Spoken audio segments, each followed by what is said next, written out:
Bueno, hola, ¿qué tal a todos los jóvenes y señoritas que se están preparándose para la universidad? En esta oportunidad vamos a hacer una pequeña clase virtual sobre el curso de Filosofía. Yo soy el profesor Elio Ramos Parque y este curso específicamente está orientado para aquellos muchachos que están postulando a la Universidad Nacional San Antonio Abad del Cusco, puesto de acuerdo al balotario. Vamos a avanzar unos cuantos temas respecto a lo que corresponde a la filosofía clásica. Así es que vamos a hablar un poco sobre lo que es del filósofo Sócrates, también de Platón y Aristóteles, los tres filósofos clásicos más importantes de la antigua Grecia. Empezamos entonces hablando de el gran Sócrates de Atenas. Su padre fue un escultor llamado Sofronisco. Su mamá, llamada Fenareta, ella era una matrona que se encargaba de hacer dar a luz a los niños y antiguamente a ellos se le llamaba mayéutica. Y esto va a ser muy importante dentro de la filosofía de Sócrates, puesto que él decía que era igual que su madre, en cierta forma, ya que su madre hacía dar a luz a los niños y él hacía dar a luz las ideas. Es por eso que el término mayéutica va a ser utilizada en un sentido filosófico por Sócrates. Él fue maestro de Platón, Euclides, Fedón. Enseñaba en el Ágora, y el Ágora era la plaza pública. Él iba allí y hacía pues la enseñanza a los discípulos y también a toda aquella gente que quisiera escucharle. En la época de Sócrates nos recordamos que habían unos señores llamados los sofistas. Esos abundaban por toda Grecia. Además que ellos, bueno, pues se creían los grandes sabios y algunos cobraban por sus enseñanzas. Se dice que el oráculo de Delfos, en cuya puerta del templo decía conócete a ti mismo, mencionó que el más sabio de todos los hombres era pues Sócrates. Es así que estas noticias llegaron a oídos de Sócrates y a raíz de ello Sócrates empieza a interrogar a los sabios, políticos y poetas renombrados de aquella época, ¿no? Llenándoles de bastantes preguntas y haciéndoles notar que más bien no eran sabios, sino eran ignorantes. De ahí nace una frase que es muy conocida, que es solo sé que nada sé, por eso soy sabio. Es así que, a raíz de ello, Sócrates se da cuenta de que la sabiduría o sofía no le corresponde al hombre, sino más bien el amor a la sabiduría. Es por eso que él concluye diciendo que el hombre no es sofos, no es sabio, sino más bien el hombre es un filósofos, es un amante de la sabiduría. Además, Sócrates estaba en contra, pues, de estos señores sofistas y decía que sí puede haber un conocimiento verdadero expresado mediante conceptos. A estos conceptos, o bueno, a este conocimiento verdadero, le llamaba logos, o razón absoluta que crea y ordena todo cuanto existe. Ahora vayamos a hablar específicamente de la mayéutica, ¿no? Que viene a ser un proceso de razonamiento que él enseñaba, no solamente a sus discípulos, sino a cuanta persona quisiera pues escuchar un poco sobre esa técnica utilizada por el queridísimo Sócrates.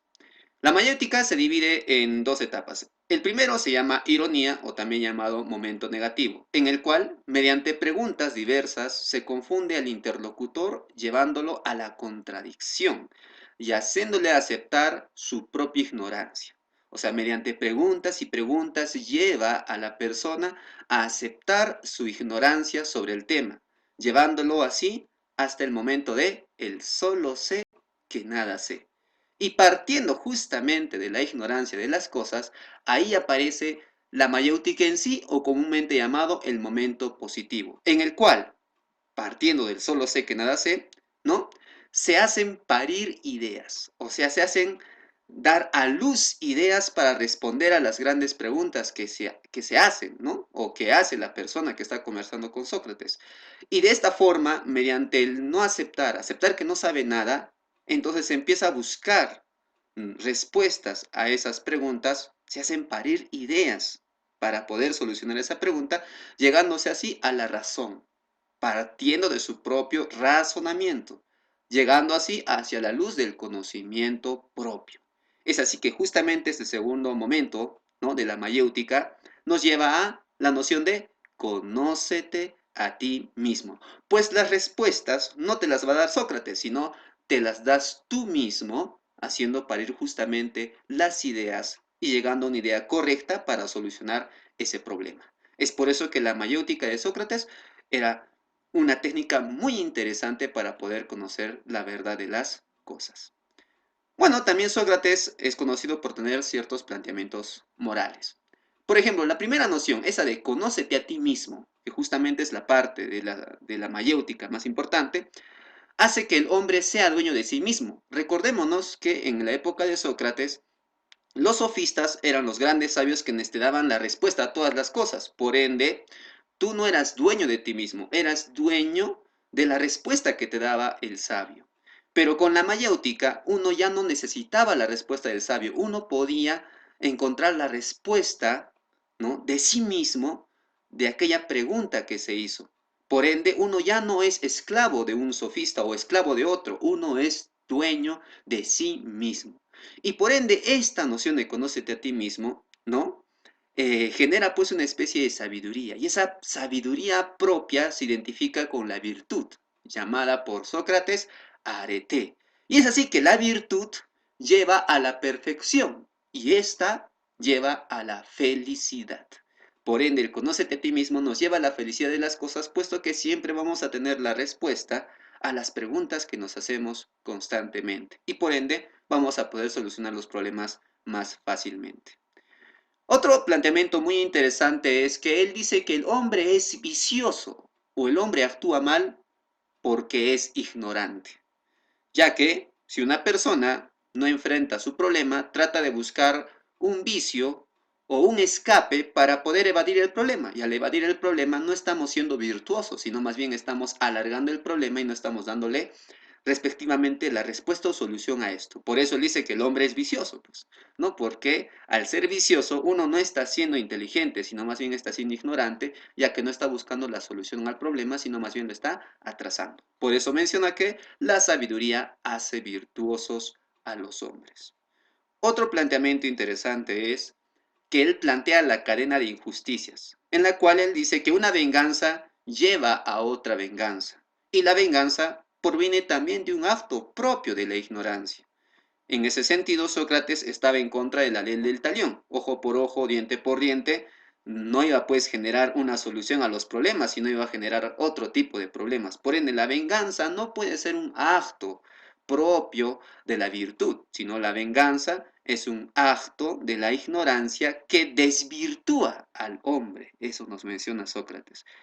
Porque cuando una persona comete un acto de venganza, no está elevándose en virtud, sino más bien está rebajándose en la virtud y por ende queda desvirtuado, ¿no? Entonces las venganzas también son para Sócrates un acto proveniente de la ignorancia.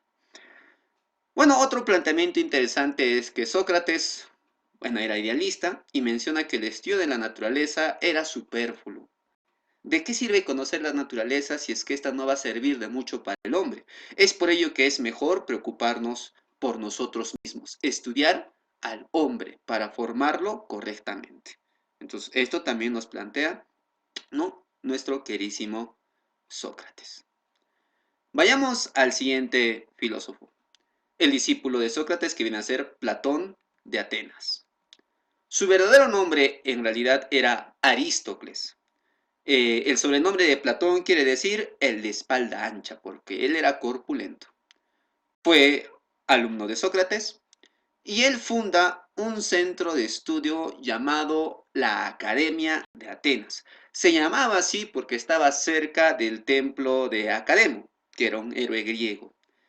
La academia impartía conocimientos de astronomía, biología, música, gimnasia, teoría, política, filosofía, matemática, retórica, entre otras cosas. Por ende, en la academia, ¿no?, era un centro muy interesante de educación y de formación, no solamente de virtudes, sino también de conocimientos.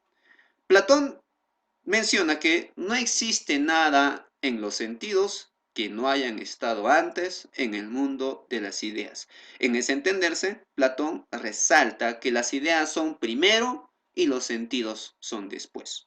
Por eso Platón está relacionado directamente con el idealismo.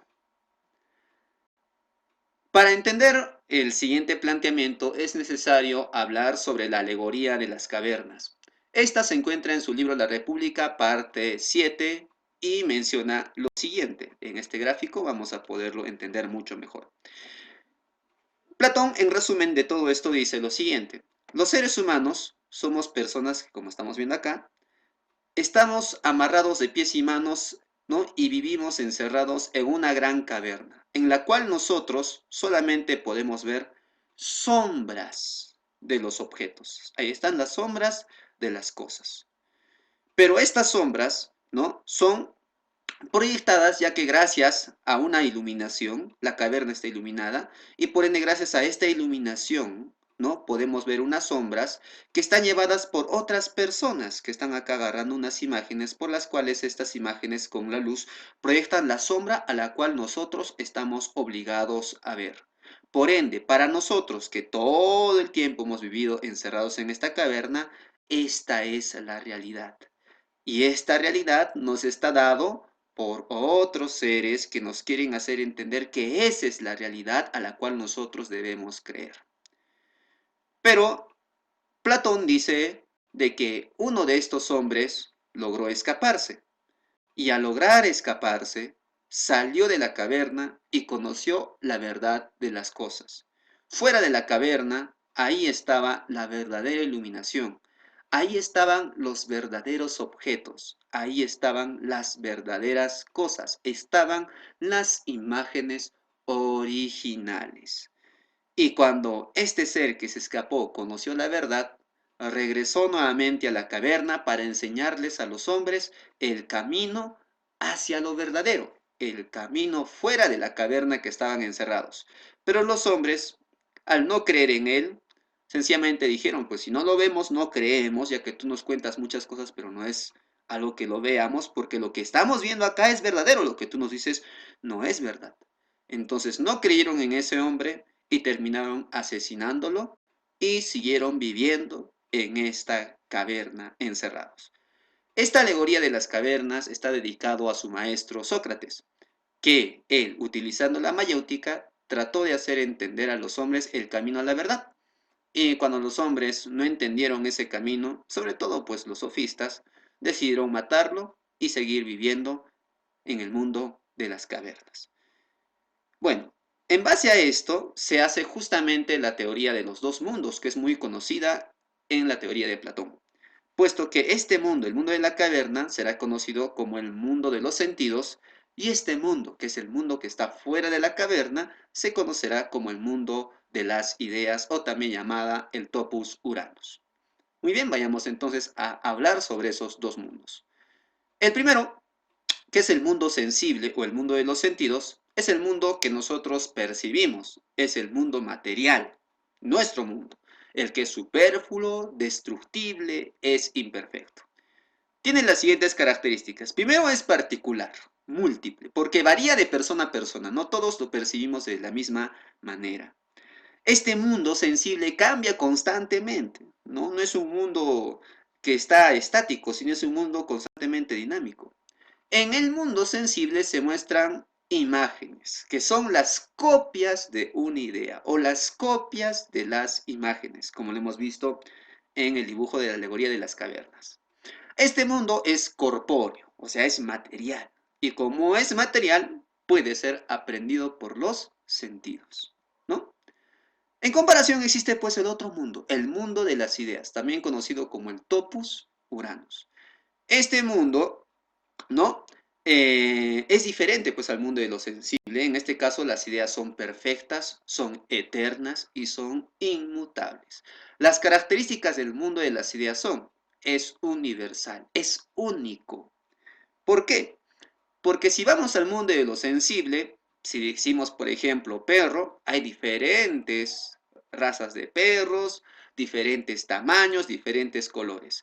Pero si nosotros pensamos en el concepto perro, o sea, desde el mundo de las ideas, si uno piensa perro, todos nos imaginamos un perro.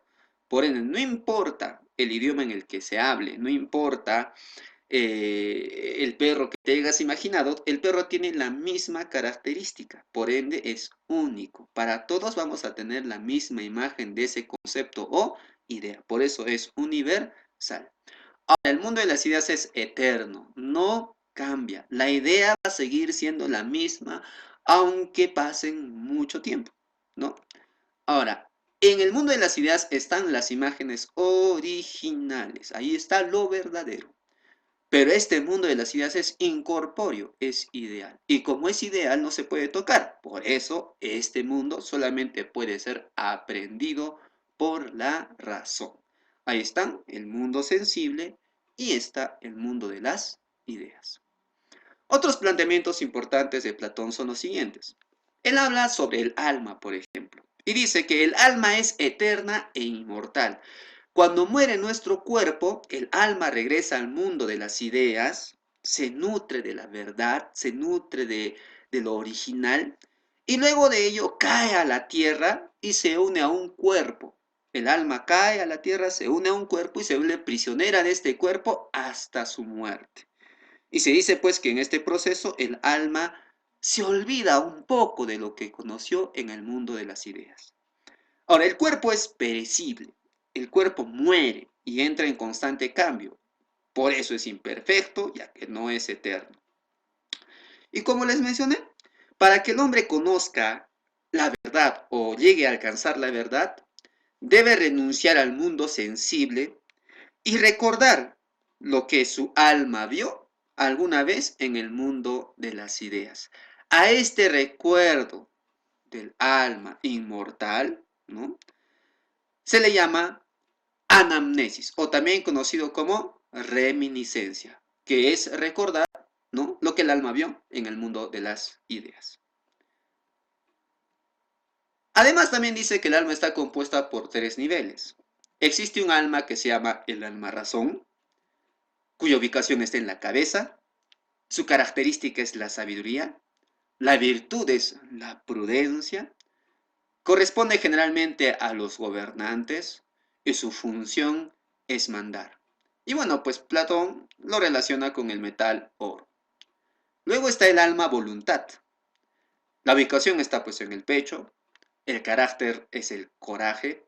Su virtud es la valentía, el valor. Representa a los guardianes o soldados. Su función es defender y Platón lo relaciona con el metal plata. Y también está el alma sensitiva, cuya ubicación se encuentra en el vientre. El carácter es la pasión, el apetito, el deseo. Su virtud es la templanza, la moderación.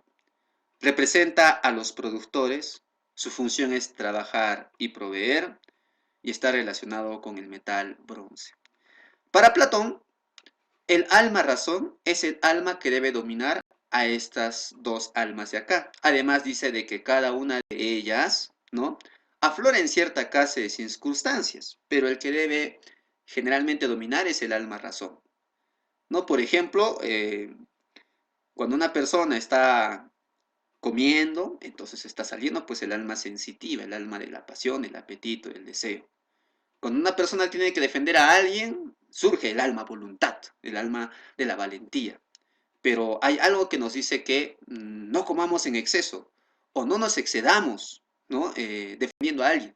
¿Y quién nos ordena esto? Debe ser el alma razón. Por eso el alma razón debe gobernar a estas dos almas. Justamente estas tres almas posteriormente serán utilizadas para explicar un poco lo que corresponde a la teoría política, que justamente es la que vamos a hablar.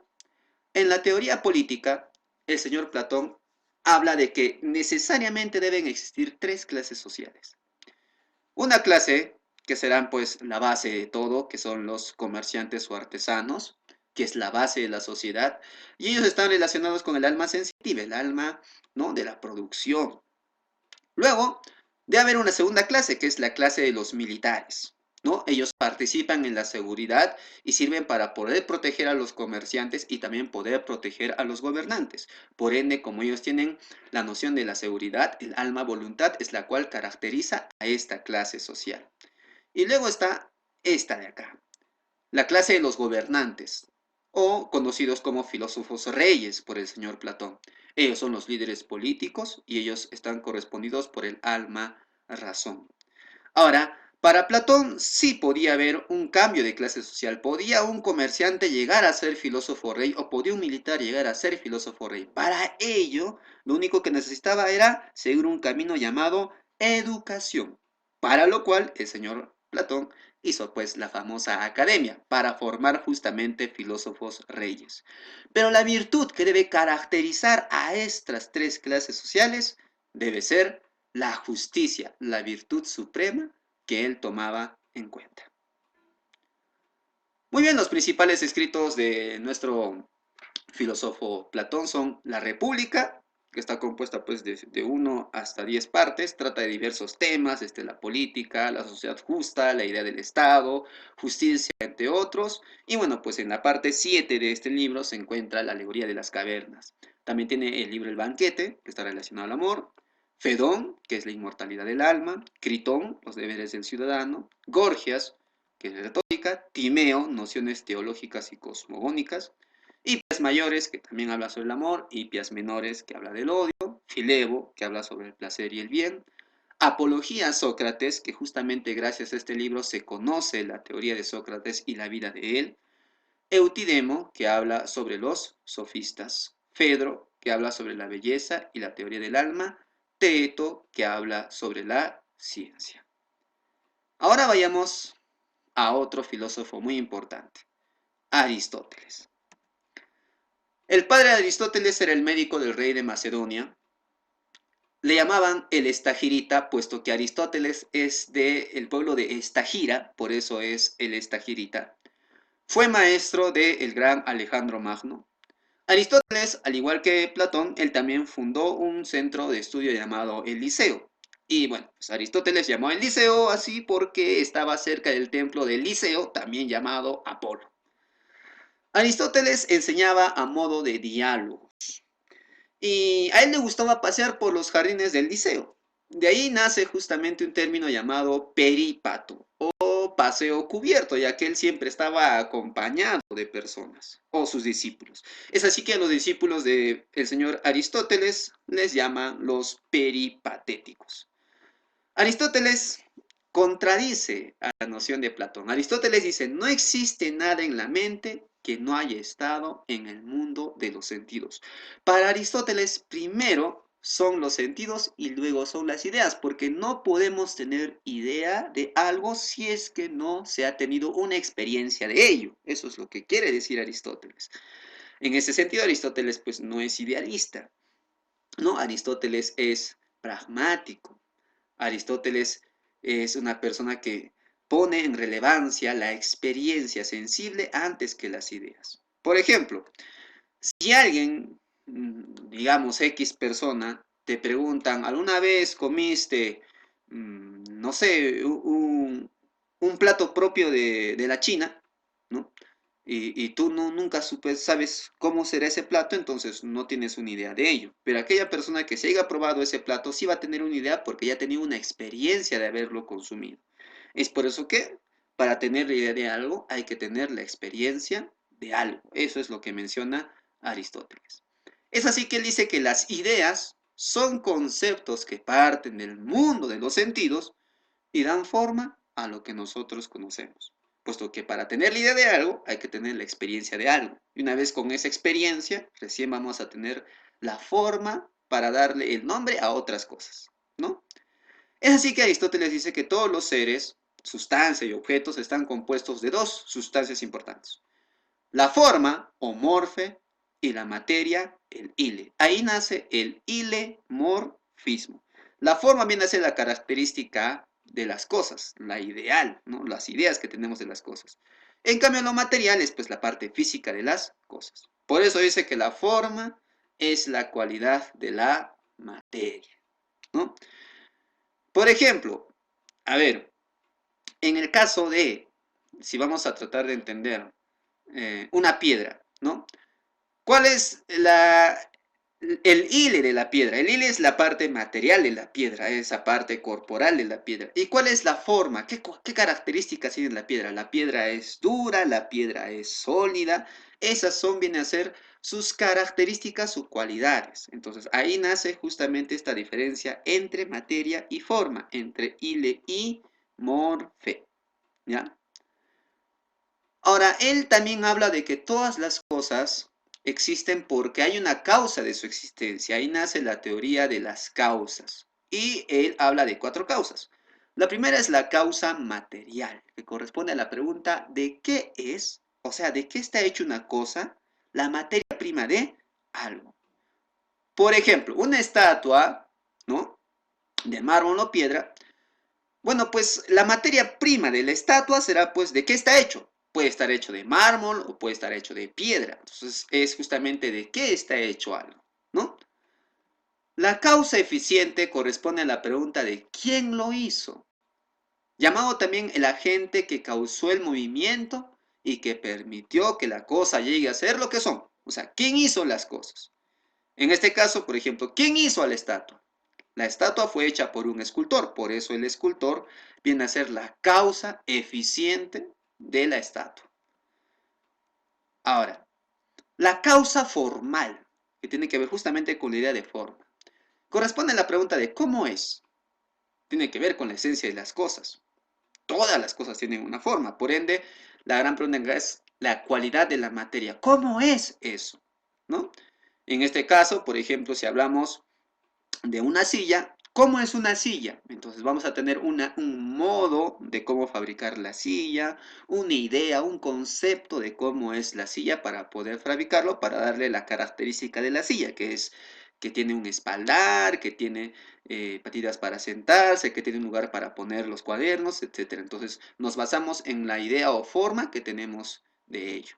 Y por último, la causa final. ¿Para qué es? La finalidad por la cual existen las cosas. ¿Para qué sirve? En este caso, por ejemplo, ¿para qué sirve una silla? ¿Para qué existe? Para que nos sentemos, ¿no? Entonces ahí nace justamente las 4 causas. Que bueno, para que se recuerden todos, con memotecnia sería MEFI. Material, eficiente, formal y final. Otros planteamientos de Aristóteles son los siguientes, ¿no?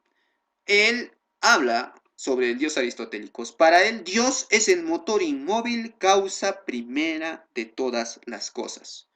Por ende, el motor primero el que causó el movimiento de todo fue Dios, y él ordenó el cosmos. Esta idea de que Dios es el motor inmóvil, causa primera de todas las cosas, posteriormente será abordado por un filósofo en la Edad Media llamado Santo Tomás de Aquino, pero eso es otro tema. Él habla también, Aristóteles habla sobre el bien supremo y plantea que el bien es el fin último de las cosas y por lo tanto es pues el fin último de las acciones humanas. Por eso el bien supremo de todas las cosas es la felicidad. Pero Aristóteles habla de la felicidad que está relacionada a la eudemonía. ¿Qué es la eudemonía? La tranquilidad, paz del espíritu. Por eso él habla de la felicidad eudemónica, ¿ya? Y él dice, la felicidad eudemónica es diferente a la felicidad proporcionada por el hedone o el placer o el hedonismo, puesto que el hedonismo se basa en el placer, en cambio él habla de una felicidad que lleva a la tranquilidad y paz del espíritu. Por eso la felicidad proviene de la virtud a través del hábito. Y él habla que no sobre la virtud, dice que existen 2 tipos de virtudes, unas llamadas dianoéticas, que están referidas al ejercicio de la inteligencia, o sea, el uso de la inteligencia es una virtud, a esa se llama dianoética, y luego está la virtud ética, que está referida a la sensibilidad y los afectos, o sea, hacia cómo percibimos a las otras personas y cómo nos llevamos con ellas, ¿no? De ahí viene la noción de la ética, que tiene que ver con el comportamiento dirigido hacia el bien. Y como entendemos a Aristóteles, pues el bien es la felicidad de todos. Es así que nace también una parte de la teoría política. Bueno, a Aristóteles se le atribuye la famosa frase de que el hombre es un animal político, pero la frase completa, para entenderla mejor, es el hombre es un animal político. Fuera de la polis, o de las grandes ciudades donde todo está organizado, solo hay bárbaros e ignorantes. En ese sentido, lo político está referido a la polis, las ciudades, pero en las ciudades están basados pues en un comportamiento ordenado. Hay leyes y normas que dirigen el comportamiento.